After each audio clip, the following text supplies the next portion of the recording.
Hey, welcome back to Legacy of Leaders. I'm your host, Jamar Suber, and I have an amazing guest with me this morning. She's here from the Silent Women Speaking Foundation with an amazing cause. My guest, listen, I'm going to shut up. I want her to talk. I want you to hear about this organization. I'm here with my guest, Hakara Carswell. Good morning. How are you? Good morning. I'm great. How are you? I'm outstanding. So listen, tell us about your foundation. It's very near and dear to my heart. Yes, so my foundation was started back about 3 years ago, where God gave me a vision to come together and bring some women together, grieving mothers, so they can have an outlet to depend on each other, a sisterhood, a bond. And so my first year turned out about 50 moms, and these moms, we did a paint poetry party for them. And just to bring a group of mothers together, just to love on, support, it was amazing. And so I was like, next year I'm gonna do something else. So I end up with 100 mothers. Wow. And these mothers came from all over. So I was able to reach some mothers from Georgia and Miami. And so last year it brought 200 mothers, or I was able to reach mothers from Virginia, Washington. And again, these mothers came together as a sisterhood to support each other. They all share the same pain, which is losing a child to some type of gun violence or violence in their community. And I felt the importance to bring these women together is to bring that sisterhood, that bond, and it's a way for us to give back in the community for these mothers. A lot of mothers lose their child and they feel as the community has stopped loving them, and it's hard for them to go back in the world and to bring their best self because they're at a grieving point.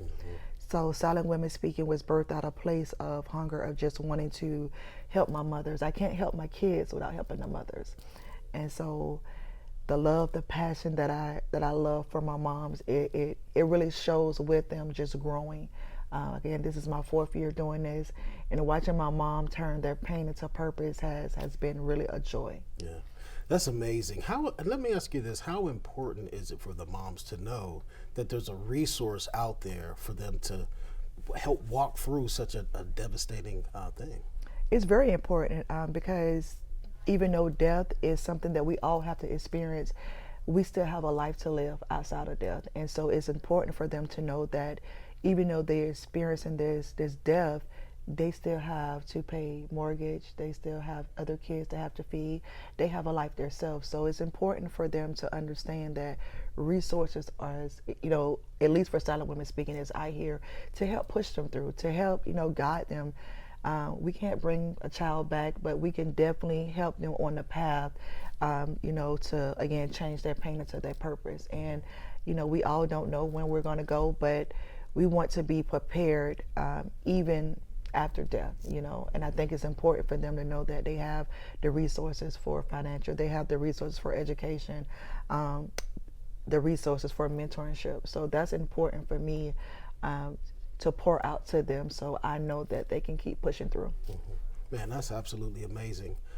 So talk to me a little bit about who you're collaborating with. Any school districts or anything like that? Yes, so I did partner with mental health. So mental health is a big issue that is dealing with grief. So I did partner with Step by Step. So my mothers they're able to get the mental health that they need.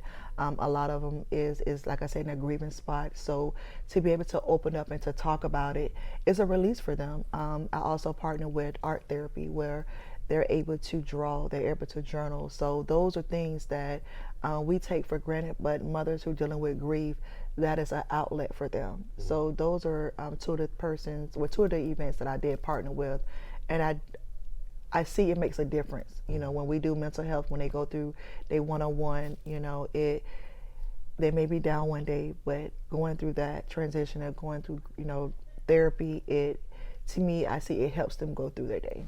Right. I know you have an event coming up in May that Yes. we talked about. Yes.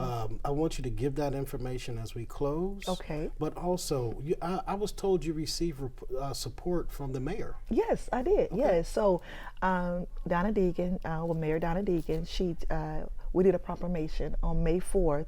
That will be the day that we honor all the mothers here in Jacksonville. So it'll be a community day, and I actually want to do the Mother's Day on May 4th this year. Amazing. Usually I do it the day before Mother's Day, but May 4th is a day that she honored the mothers here, and so I'm looking forward for that day to bring as many mothers out, and we just love on them, and the community come out and just show love, because again, I haven't lost a child, but I know that Mother's Day is for mothers with children. Absolutely. And it's a hard day if you lost a child. Right. So for us, we take that, some mothers take that for granted, but I am here to, to give my love and my support to the mothers that, lost a child, so they can have a good Mother's Day. Okay. So how can people connect with you for the upcoming event? I do have a website. It is www.silentwomenspeaking.org. I'm on social media as Hakara Carswell. I have an Instagram as Nikki Carswell, and I also have a phone number. So my business number is 904-440-9178. Okay. All right. Well, everyone, you heard it right here with Hakara Carswell of Silent Women Speaking Foundation. Tune in again, dailynewsnetwork.com.